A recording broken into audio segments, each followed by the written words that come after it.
Siapa tidak kenal dengan Hajah Norzila binti Haji Aminuddin atau lebih ikonik dengan nama Ella?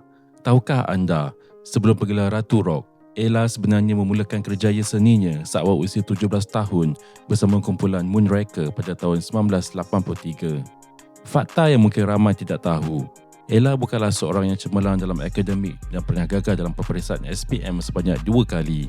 Namun, kegagalan itu tidak menghalangnya untuk menjadi legenda. Beliau mencipta sejarah sebagai artis Malaysia pertama yang merakamkan album penuh di Amerika Syarikat menerusi album Ella USA pada tahun 1994.